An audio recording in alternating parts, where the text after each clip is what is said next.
Hi, everybody. Today's Friday, April 10th, 2026, and our dear friend, our brother Matt Ho is here with us. Welcome back, Matt. Hi, Nima. Good to see you. Matt, let me start with this sort of, the latest news in the Middle East, somehow amazing.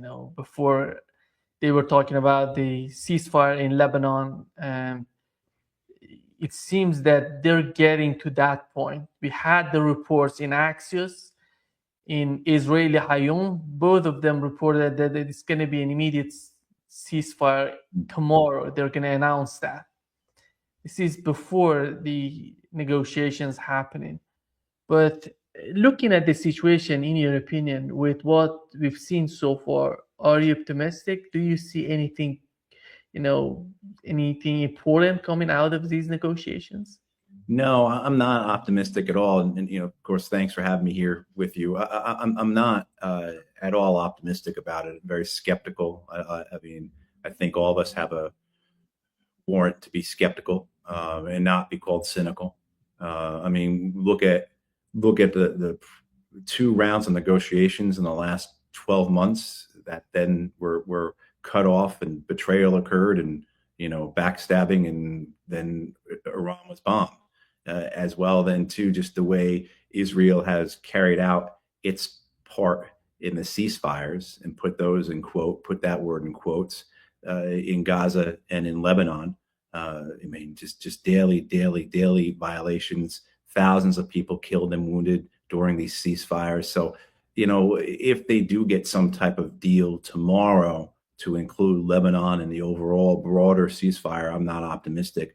And I wonder with the Israelis, Nima, if with Israel, it's just a question that they've gotten what they want. They've established the facts on the ground in Lebanon. They've bombed enough bridges over to the Litani to now fully isolate southern Lebanon from the rest of Lebanon, and so that they can claim it, right? So that they can occupy it, so they can settle it. Have they, as the Israelis like to say, got the facts on the ground already so they can go forward with a ceasefire? That's even if they intend to. That's even if there's going to be one, or if there's going to be any type of good faith. And again, we've all seen what the Israeli conduct during ceasefires is like. We've also seen what the American conduct is like during negotiations. So, yeah, no, I'm not optimistic. Oh, you're muted. Sorry for that. The case of Israel, Matt, when it comes to, I think Donald Trump himself so far is reaching to the point that there is a lot of pressure economically. You look at the way that everybody's talking about how the market is working these days. And there is a lot of pressure internally on Donald Trump. How do you see the outcome of these pressures on Donald Trump and the way that he just greenlighted Benjamin Netanyahu, right after the ceasefire to hit Lebanon again? Yeah, I think with Donald Trump, Nima, it's really bad now. I think our understanding of him, particularly saying his first term, as someone who agreed with the last person who was in the room with him, I think that's now reached crisis levels. The reporting we're seeing about how he is just swayed day by day by whoever he talks to is reached, you know, emergency levels. Not that it wasn't bad before, but now I think it's really, really bad. You just had, CBS News reporting today that supposedly Donald Trump got a phone call from Netanyahu, and that's why Trump then said, "Nope, Lebanon's not part of the ceasefire deal." Before he was for it, Netanyahu called him. I mean, it just seems like there's one thing after another happened like that. Netanyahu plays that role quite a bit, but also too, we see domestically that occurring. Certainly, the news here in the United States, inflation at 3.3% last month. The job report, the job numbers are terrible, absolutely terrible. I mean, whatever indicator you're looking at a country that's in really, really poor economic health. The American public, their confidence in the economy is the lowest it's ever been recorded. And this is a reporting of American consumer confidence, American economic confidence that goes back to World War II. I mean, and now we're at the worst point in terms of how the Americans view their economy. So all of this pressure, then the reality of what just occurred, that we hasn't caught up with it yet. You know, yes, our gasoline prices in the United States have gone up. Airline tickets have gone up. Things like that have showed in the last month. But, you know, that wave of impact from the shutdown of the straits, the destruction and the damaging of energy facilities throughout the Gulf, just that economic warfare, that pressure, that really hasn't arrived here yet in the United States. So it's going to happen and it's going to hurt. And it's already an economy that's doing poorly. It's already an economy that's been teetering on a recession. And this is likely the thing that pushes it over. And more than that, it's not just into a normal recession, but into it's called stagflation, where you have both high inflation and very high interest rates, which are a symbol of the poor economy in terms of just the inability for things to get going. You know, I mean, so you have this idea, you know, being presented to the president that he's got to get out of this before it really has an impact. Because as bad as the economic consequences of this war have been and will be over the next several months, I think the world is largely going to escape the real dangers that we were facing. Now, if this war had proceeded the way it was heading, and there were going to be the attacks on Gulf infrastructure, Iranian infrastructure, energy infrastructure, and the straits were to remain closed, that would have had a tremendous impact. And we wouldn't have been looking at the possibility of global recession, but a global depression. And so I think with this war being curtailed at 6 weeks, there's going to be a rough several months ahead still. But I don't think the world economy is going to bottom out, is going to blow out.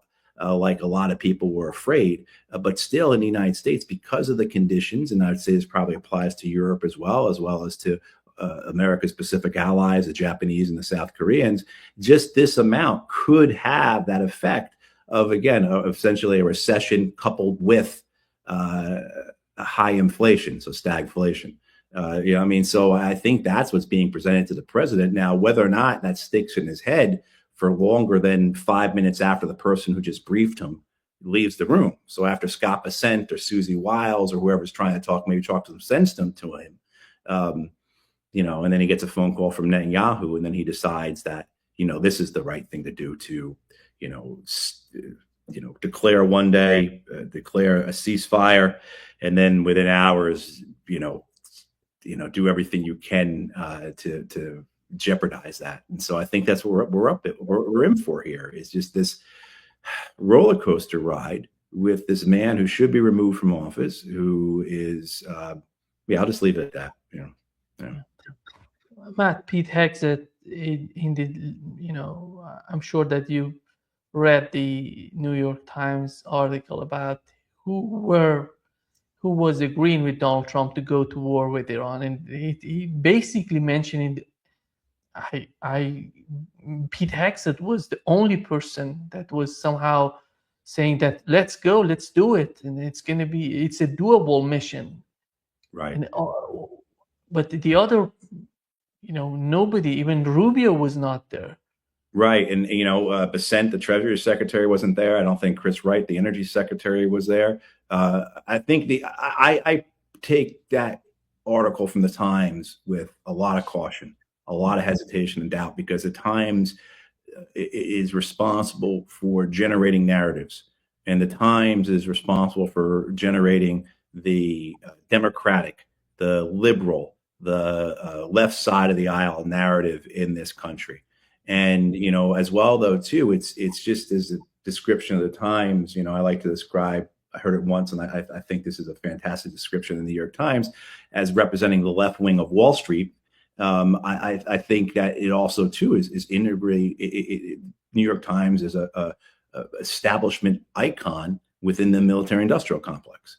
And so certainly the idea of passing the blame off to the Israelis and saying Rubio and others were aghast, and the American intelligence service, you know, John Ratcliffe, the CIA director, went rushing over to correct what the Israelis had said. And General Kane said, you know, the Israelis always oversell and underdeliver.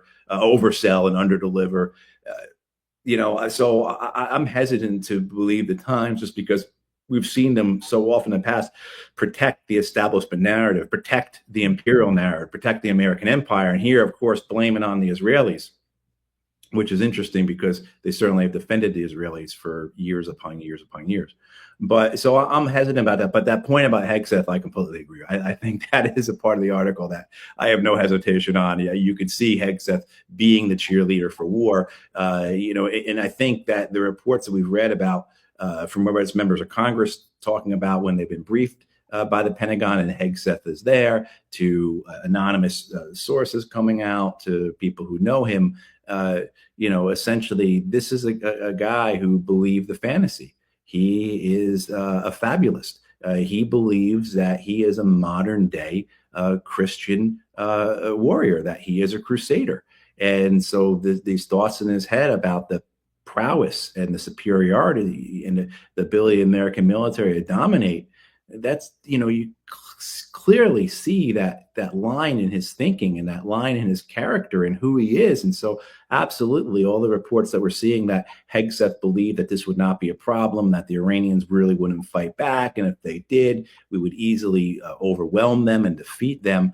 That makes sense. That absolutely makes sense. Yeah. I mean, I also want to, while I'm thinking about it, I do also want to plug an article, though, that shows how that line of thinking transcends throughout the Pentagon. And we've talked about this before. I don't want to talk too much about Pete Hegseth. I want to talk about the institution that created Pete Hegseth, right? The system that birthed the Pete Hegseth, because we can criticize Hegseth all the time because he is a cartoon character. But the reality is that he is a manifestation of the American military, of the Pentagon, of the American military industrial complex. Why would the American empire, all that we've seen, how it has acted over the decades, as it flails and as it fails, why wouldn't it produce a Secretary of Defense like Pete Hegseth? So that type of conversation there. But I want to point people towards an article about Iraq written by Nir Rosen in Drop Site News. And it's a very long article. It's excellent. Joe Kent is heavily interviewed in it. And Kent's observation, as well as Rosen's reporting in that piece, which just came out yesterday. If you go to Drop Site, you can find it. It is crucial to understand how the American military thinks. And in this case, talking specifically about Iraq and seeing all Shia as being part of a conspiracy. That doesn't matter if they are civilian officials, if they are security personnel, if they are part of the Iraqi resistance, if they're part of the Popular Mobilization Forces, if they're part of the Iraqi army. And I know those all overlap, and Nir Rosen does a great job explaining that for people who are not familiar with it. But the most important thing coming out of that article, though, is the clear articulation of just how wooden-headed, our friend Larry Wilkerson, who hopefully I'm going to see this weekend, likes to use that phrase "wooden-headed." I think he gets it from Barbara Tuchman. But that's what it is. These men and women who populate the Pentagon, who have this view of the world that is inaccurate, to put it simply, and who feel that by bombing all these hundreds of sites, bombing Iraqi army, bombing Iraqi security forces, bombing Iraqi Sunni militias that are on our side, who have fought the Islamic State, as well as bombing everything that's Shia, because they just believe all Shia are bad and this is just one vast Iranian conspiracy. That wooden-headedness, that simple-mindedness, that stupidity is still there. And now, rather than the Americans viewing as everything in Iraq being bad, that was Sunni, which was my generation's war in Iraq, right, headed by chiefly Paul Wolfowitz, say. But now you have this generation that sees everything as an Iranian conspiracy. And so please go after this call, do yourselves a favor, read that piece by Nir Rosen in Drop Site News, because it is just absolutely spectacular in helping you understand what's occurring in Iraq now, but also too giving you this larger perspective on the American military, on the Pentagon, on American leaders and decision making, that helps you understand not just what we're doing in Iraq, not just what we're doing in the Middle East, but also too across the globe. Matt, what do you make of the last operation of Donald Trump in Iran before announcing ceasefire? Because he said it was a pilot, rescuing a pilot, and then you see at the level of the the equipment that were somehow got fired or destroyed in that region. You see, it's amazing, just 14 or 12 together with the little birds, Black Hawks, C-130, all of them together. What is your interpretation of what has happened? And Donald Trump tried so hard together with Pete Hegseth to say each and every details of that operation. Right. I think what you had was either the F-15 was shot down conducting some operation incidental, not connected to anything regarding the Isfahan nuclear site.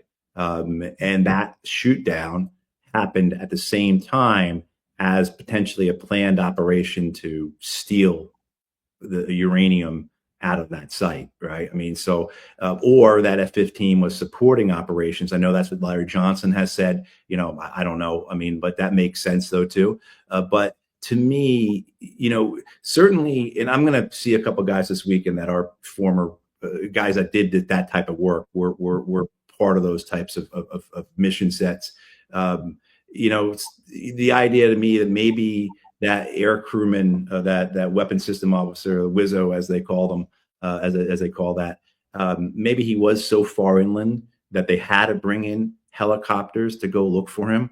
That's quite possible. There was a delay, it seemed like, between the time he was shot down and the time that rescue mission may have happened. That makes sense then, in the sense of like getting that team assembled and getting those birds, those little birds, as they're called, the MH6 helicopters, into the C-130s. Maybe they were positioned already for such a contingency, or maybe this was just happened that shoot down occurred at the same time in generally the same area as the plan to steal the nuclear material was, the enriched uranium. The more I think about them, even the more I think that the story about the enriched uranium doesn't make sense, just because it weighs so much. We've heard that it's roughly 1,000 pounds, but when you add in the requirement to have them in specialized containers, as well as the system that you need to transport those containers, you're talking about it being more than 15,000 pounds, and not something that you could just hook up and have a MH6 little bird fly away. I mean, maybe there was a follow-on force that someone else was going to come in to help transport that. I mean, my understanding is you got to have this enriched uranium in special containers, and that they have to be a certain distance from one another. Otherwise, they can start a reaction.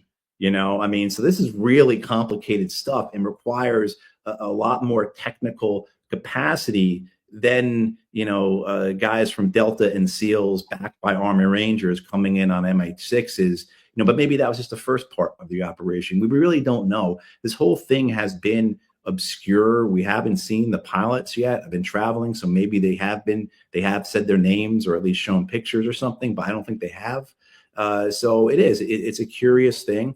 I think what hopefully shocked some sense into the Americans was the reactions to the Iranians to this, to every Iranian with a rifle heading out to go find these pilots, shooting at the planes.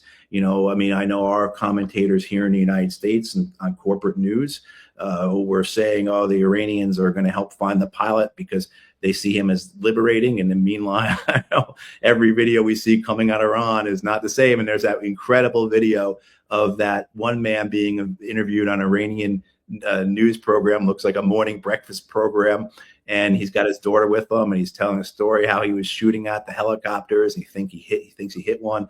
His little girl wouldn't stay in the house, and and when the presenter asked the little girl, how come you didn't stay in the house? Why were you cheering on your dad to shoot at the Americans? She said, because the Americans are child killers. And that's who we are in this war. That's who the United States is. The United States is child killers. And little girls will stand out and defy American aircraft under the open skies while their fathers shoot hunting rifles at those planes, because that's who we are. We're child killers, and we're invading their country. Matt, we had a report on CBS News about one of the survivors of the Iranian attack in Kuwait. And he mentioned, during the war, what is amazing in this video that I'm going to play for you. He says that when the attacks were happening, instead of taking them and, pushing them far away from Iranians, they were sending them closer to Iran. And here is what he said. Interview with a member of the Army's 103rd Sustainment Command, which is based in Iowa. The soldier survived an Iranian drone strike that killed 6 others and says their unit was unprepared to defend itself. We agreed to conceal the soldier's face and voice. Here's CBS News correspondent Jonah Kaplan. Photos and video obtained by CBS News reveal the charred aftermath of the deadliest Iranian attack on U.S. forces in 5 weeks of war. Everything shook, and it's something like what you see in the movies. You know, everything, your ears are ringing. You know, there's dust and smoke everywhere. This soldier was part of a crew of about 60 troops stationed at the military post in Kuwait hit by the strike. He says his unit's leadership ordered them there despite intelligence showing it was a potential drone target. We moved closer to Iran, to a deeply unsafe area that was a known target. So what was the reason that you were told for why you needed to be there? I don't think there was a good reason ever articulated. The attack killed 6 American soldiers and injured dozens more. Were these deaths preventable? In my opinion, absolutely yes. The next day, Defense Secretary Pete Hegseth called the Iranian drone a squirter that got through the Army's air defenses. Yeah, I actually, Nima, I don't want to say too much about this because I'm nervous about people's identities being found out, but I did hear from someone who was there, and I heard this weeks ago, more or less the same thing as what's being reported on CBS News. They were put in a building that was completely unprotected. They were in a location that didn't make sense to any of them, and yeah, they were killed, slaughtered. You know, their election in this, the irresponsibility, the criminality in it. And the same could be said. Look, I'm here in Columbus, Ohio today. When I was driving to this hotel, I'm coming down Route 23, and the other side of the highway, which is Route 23 is the highway that runs up north-south through the middle of Columbus, Ohio. Columbus is a pretty big city, you know, capital of the state of Ohio. And the northbound lane is completely closed off. And I see motorcycle cops have blocked off the ramps coming on. And I drive for a couple miles, not a couple miles, for a while, about a mile. And then finally I see the funeral procession coming. And all the off ramps, again, are closed off. And this is a big funeral procession.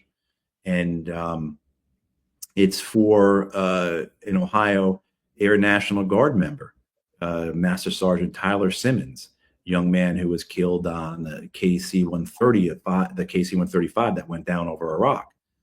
And, you know, the poignancy of that for me, here's this town, the city, the state burying one of their young men who went to war against Iran for what purposes, for what reasons. And he wasn't even active duty. He was Ohio National Guard or Air National Guard. You know, I mean, just the loss that these communities are taking, the cost to the families of the men and women who were killed in that drone strike you just played the clip of.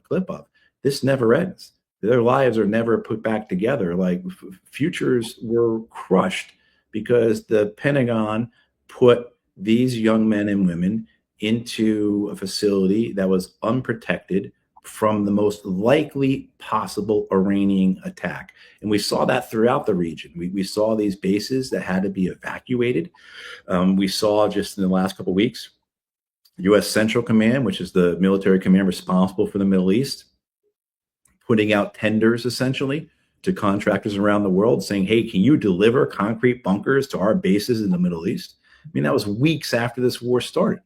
You know, I mean, and it wasn't like it's the first time, wasn't the first time being at war. Our bases in Iraq and Afghanistan were mortared and rocketed all the time. We had bunkers everywhere.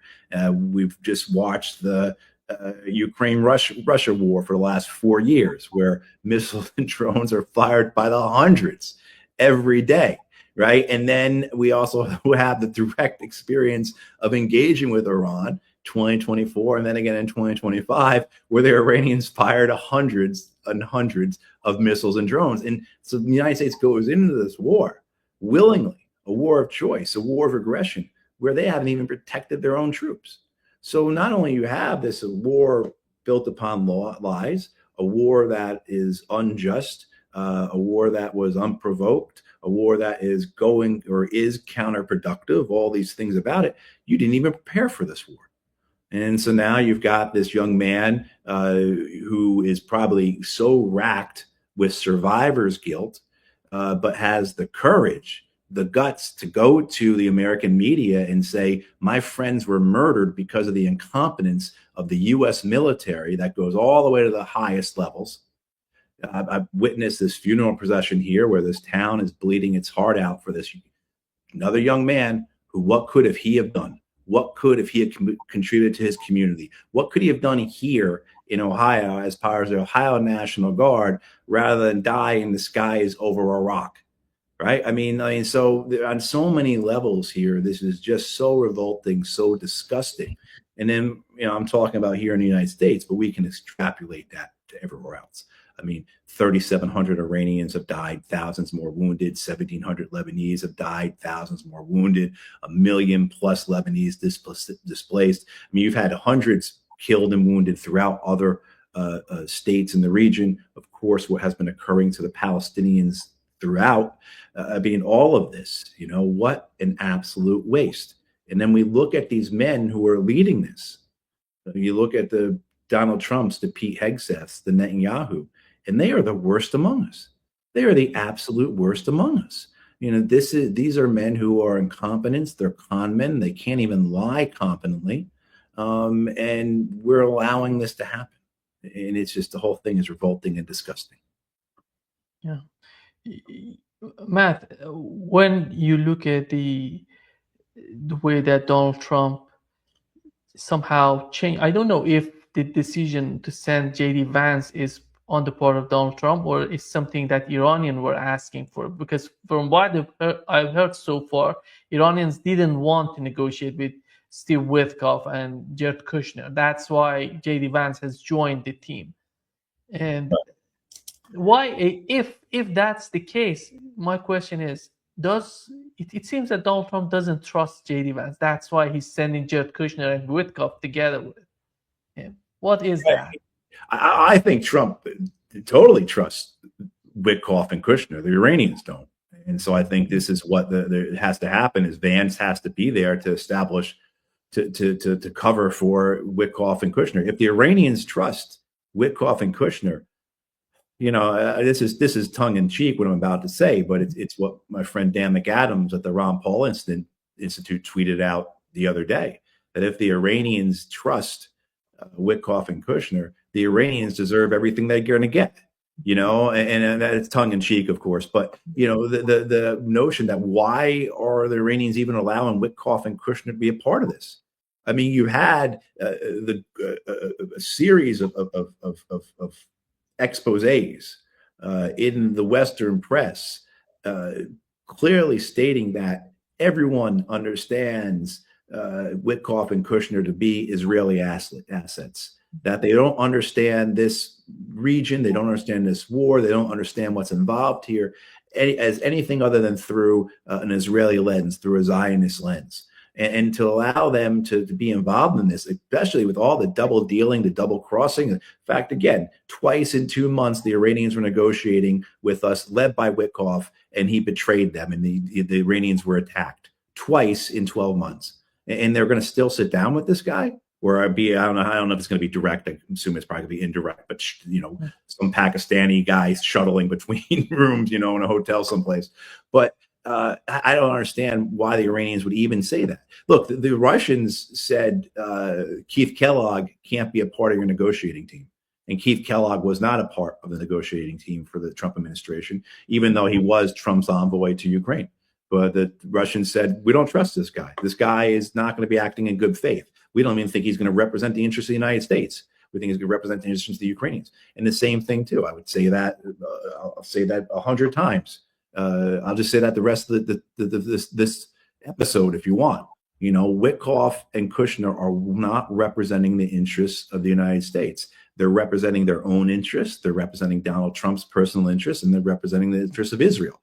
Now, which comes out on top? I think their personal interests and Donald Trump's interests do, but it's not that far removed from the interests of Israel. So, I mean, this whole notion that they're even sitting down with these guys, I just don't get it. I just don't understand it, why the Iranians are doing that. But there's so much we don't know about why the Iranians even accepted this deal. We assume that they feel they've done enough economic harm, that they've made their point. They've caused enough political stress, not just throughout the Gulf, but with Europe and with America's allies in the Pacific or vassals in the Pacific. Maybe the Iranians said, they put it down on paper and they added it up and said, we've done enough. We can stop here now. We don't have to prove this point any further.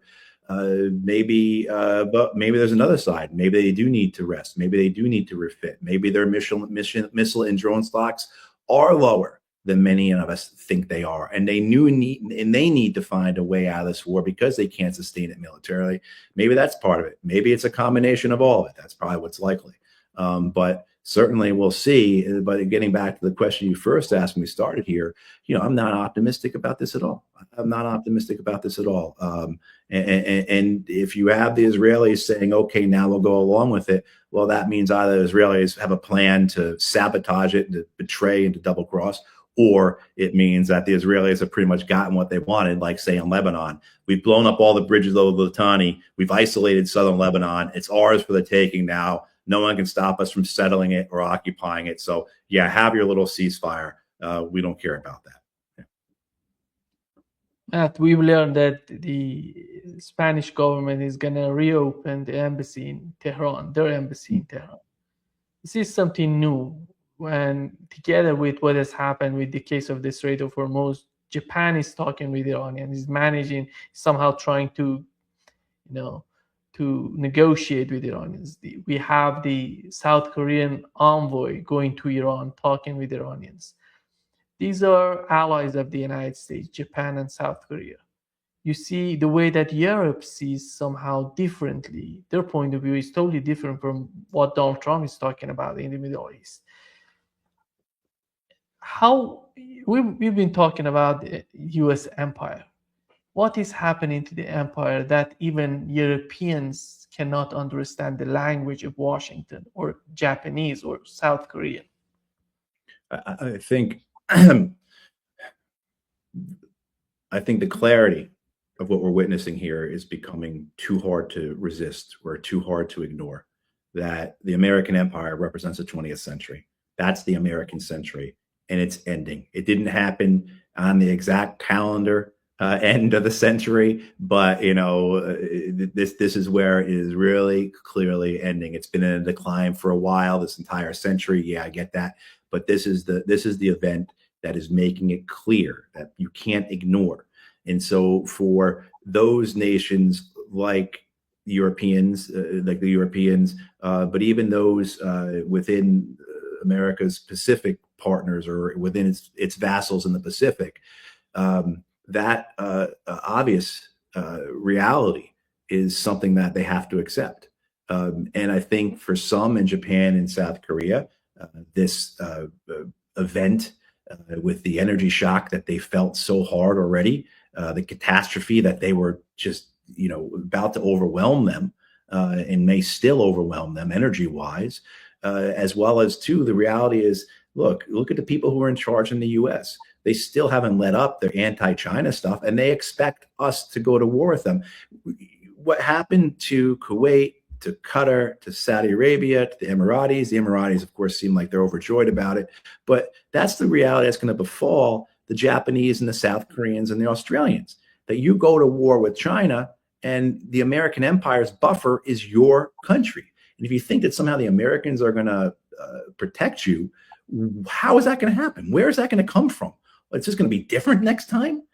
So I think that I haven't seen any Australians besides people who already agree with us saying this, but I have kind of felt that from some Koreans and some from Japanese that, okay, we need to really think about this, that are we really going to go forward with this American empire that is, again, a vestige of the 20th century, or are we going to go into the 21st century? Are we going to just think that somehow it'll be different when we go to war with China? We saw the Americans fail to defeat the Houthis in the Red Sea twice. They failed to defeat, not just failed to defeat the Iranians, but essentially established Iran as a world power, right? I mean, Iran is a world power. What it has accomplished in the last 6 weeks it is a world power. The fact that it was able to have these effects throughout the world, that it is changing the economic reality of countries, not just immediately, not just in a moment, not just with higher prices at their gas pumps, but having them recalculate and recalibrate how they're going to go forward into the 21st century world. It has demolished the idea that the United States is the guarantor of the Middle East, that it's the guarantor of energy supplies and energy transit, and the fact that the United States has these bases on your land to protect you, that's all been demolished. You're essentially you're having the Iranians through their actions in the last 6 weeks just destroy these shibboleths, just pull down, right, these myths, and just pull down and expose the reality for what the American empire is. And so I think you have a number of states that are willing, they have the guts to lean into this. I think Spain, of course, is one of them. The Japanese, maybe another. I mean, Japanese certainly have a very conservative leadership right now. But then you have other Europeans, and we talk about this a lot, who view their survival, who understand that their good thing is all predicated on a status quo, and that their success now and their success in the future is based upon preservation of the past. And this is why the Europeans are so bound up about NATO. I don't know if you heard, Nima, Mark Rutte's comments yesterday about this war. Oh my God, it is just, I don't listen to it. It's just so nauseating, but it's so sycophantic.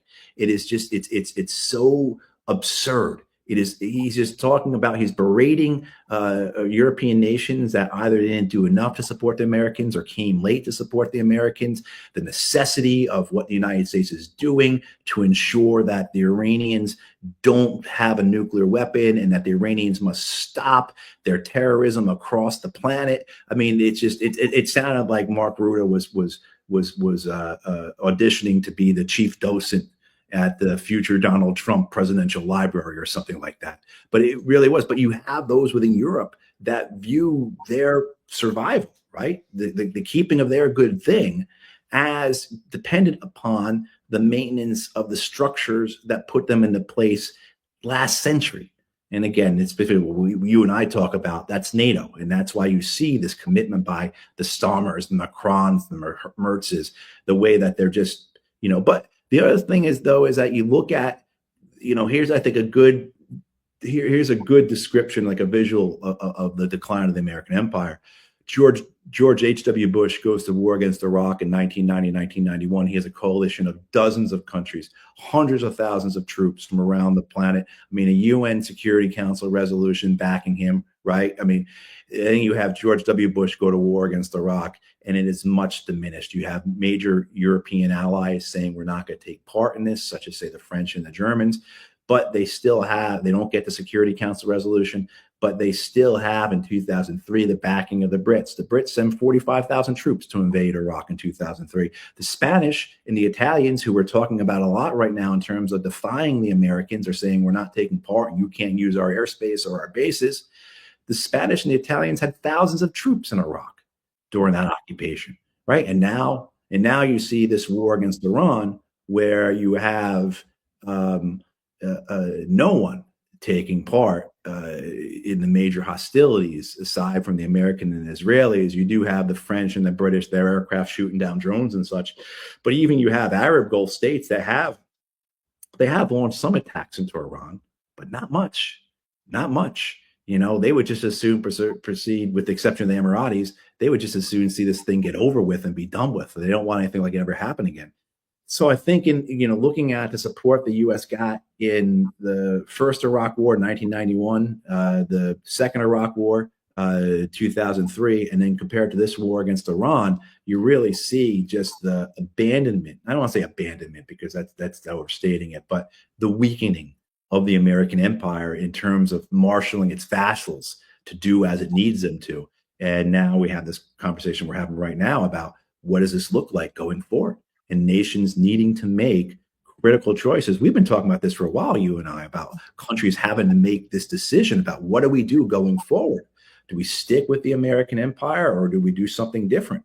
And then now this war is one of those great catalysts, right? Well, this is throwing, a toaster oven into the bathtub type of thing to really get things moving forward. And yeah, so here we are.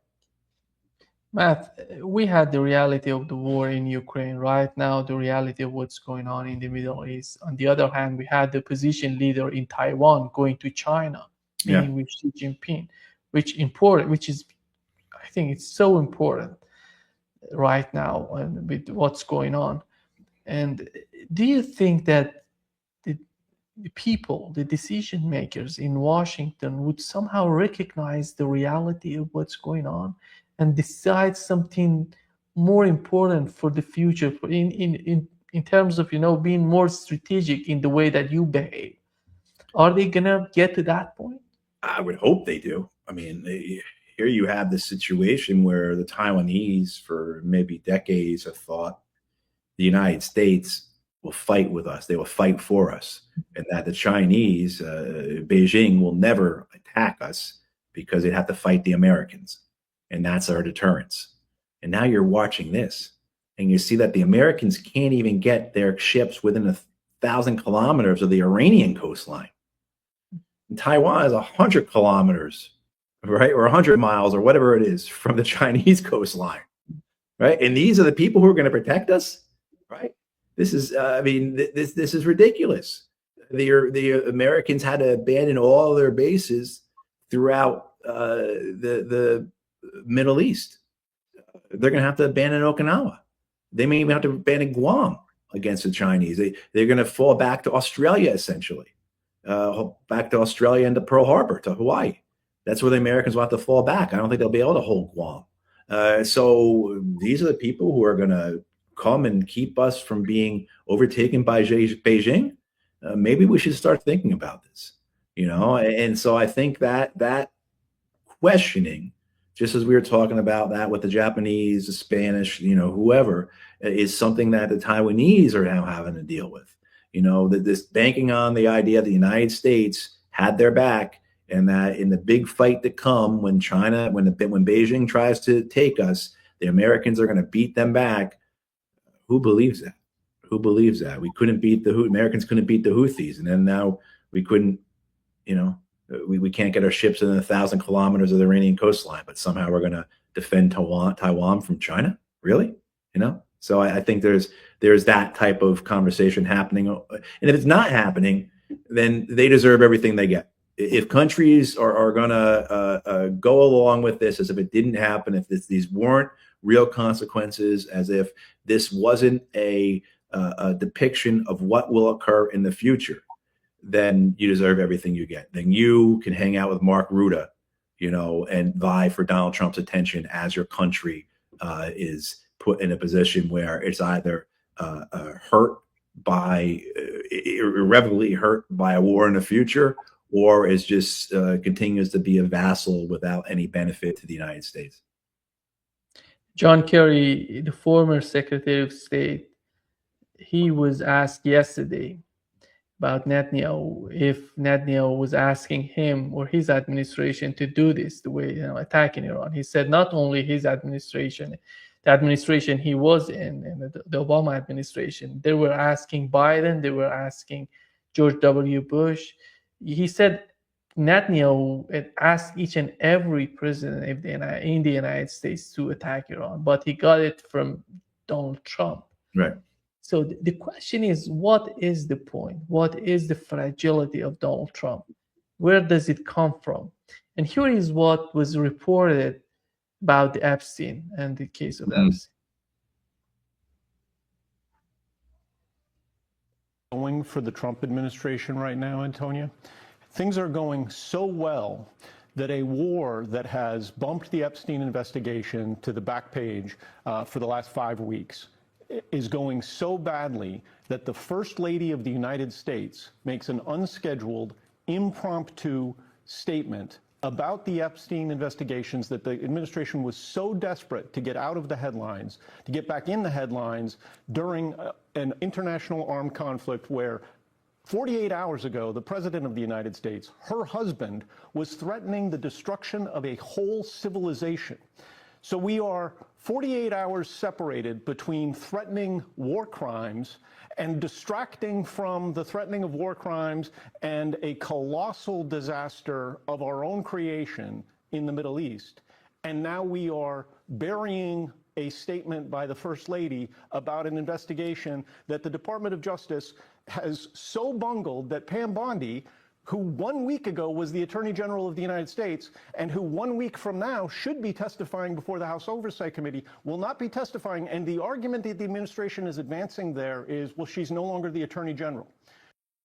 Yeah, she's no longer there. Yeah, she's subpoenaed by name, though, from what I understand. So she needs to appear anyway.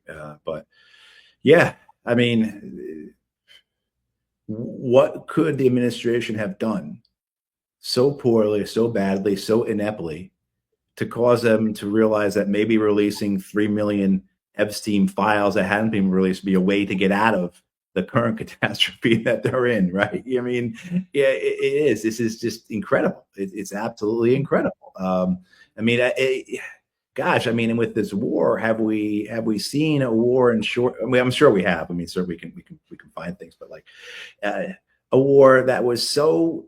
If it does end, and it's a big if, but say a ceasefire does hold, and you know, Iran gets out of it what it should get out of it, because it does have the upper hand right now. It continues to hold the initiative. It continues to be in a position where the United States cannot achieve the objectives of regime change, the objectives of destroying the nuclear program, of destroying a missile and drone program. The United States cannot do those things.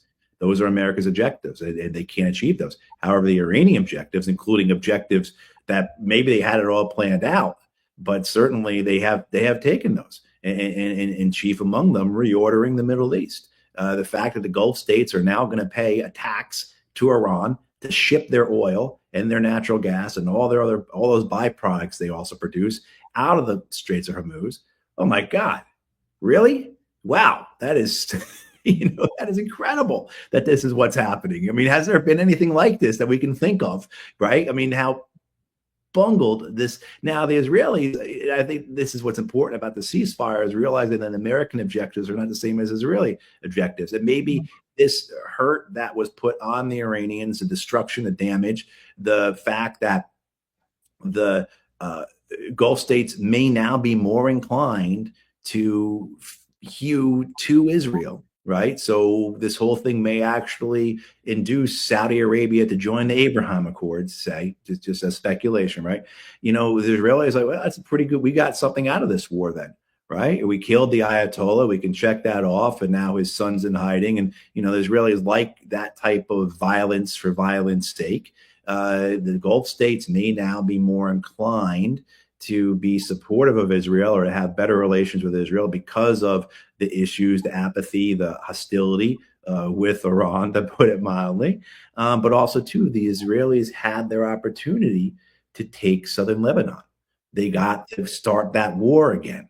And they got, right? I mean, so the Israelis may look at this and say, you know what? In terms of our list of what we want to accomplish here, we got a bunch of things, and same with the Iranians. The Iranians may on their list say, you know what? We did good enough. This is good enough for us. The Americans, what can the Americans say on their list? And now it's so bad for the U.S. that, yeah, you've got people on corporate American television talking about Epstein again, as a way to cover up, let alone the whole thing, that spectacle with Melania Trump, but as a way to try and distract, people away from this war that the United States at this point has so clearly lost. Yeah, I think right now the fear is that the Board of Peace has announced today that the deadline for disarmament of Hamas is coming, and it's the day. Right. And Israel wants to get back. What is that? It's unbelievable, getting out from Lebanon, or maybe announcing some sort of fake ceasefire between Israel and Lebanon as it was before, and attacking again Gaza. I know it doesn't make any sense, right? It makes no sense. I mean, you just had Zamir, the chief staff of the IDF, a week or two ago, say the IDF is close to breaking. We need to, I think the recommendation that they have is to extend the time that Israeli reservists stay mobilized, which is going to be a real hard thing on the Israeli population and on the economy, to keep those men and women in uniform longer. They've essentially been having these mobilizations for 3 years that have really hurt society as well as hurt the economy. They can continue to sustain it. I mean, economically, the Israelis just always, their correct assumption is the Americans will bail us out. I mean, that's not an issue. The Americans will. So if they need that type of economic lifeline, like the United States has done in Afghanistan or Ukraine, they can do that as well. But yeah, I mean, you have this reality that the Lebanon operation, plus the expanding annexation operations throughout the West Bank, a large part of that having to deal with the settlers that are there, right, with the Jewish terrorists that are in the West Bank. But now, yeah, this idea that, okay, 6 months have gone by since the Gaza ceasefire, and we have to do this Hamas disarmament thing. Who's going to do that? And nobody is lining up to be part of this international stabilization force. I'm not sure where the Indonesians are on that anymore, particularly after Israel killed 3 of their peacekeepers in Lebanon. So I mean, is Israel going to send 2 of their divisions back into Gaza? Is that what they plan on doing? I mean, like, they can't do it all. And so this is another argument, I guess, for Israeli acceptance of a ceasefire to back them out of the conflict with Iran. Hopefully that would then take heat off of them in Lebanon, particularly if they've already gotten what they wanted out of southern Lebanon, and they can occupy it the way they want to occupy it, and they can get Hezbollah to stop with the attacks. Okay, now you can see how they can then reorient a bit and continue what they're doing in the West Bank, which is still going to need I mean, when the West Bank, when the annexation gets to the point in the West Bank, as we expect, I think it will in 2 or 3 years, you're going to have something in the West Bank that makes the first and second Intifada look like, kindergarten recess. I mean, it's going to be, because the Palestinians will understand that we are fighting for our lives, that we are going to be shepherded into these ghettos in the city, and that's it. That's going to be the end of us. We are going to become Gaza. And so how do the Israelis prepare for that? In the meantime, they can't resolve what's happening in Gaza. I mean, I think if the Israelis were smart, they would just shrug their shoulders about Hamas right now.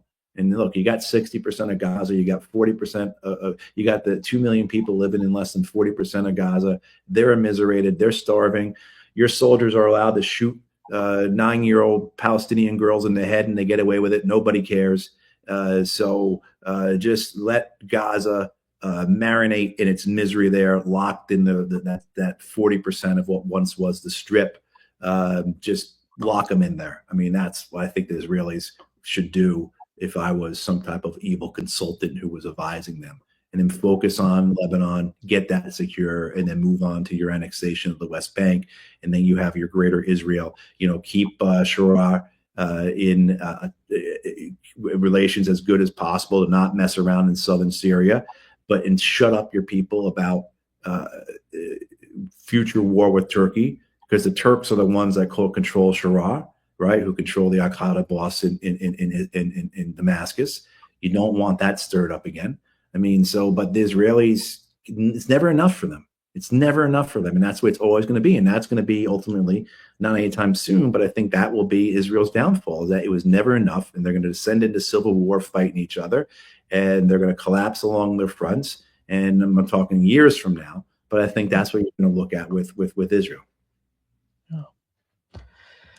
Thank you so much, Matt, for being with us today. And have a nice trip there. All right. Thank you, Nima. I appreciate it. And Nima, as always, he's too modest and too nice to tell people to subscribe and like his channel. So subscribe and like and share Nima's channel and get him more followers, because, he deserves, let's get Nima. Nima, you need to be up to like 1 million followers by next year or something like that. Yeah. Thank you. Thank you so much, Matt. Welcome. Thank you.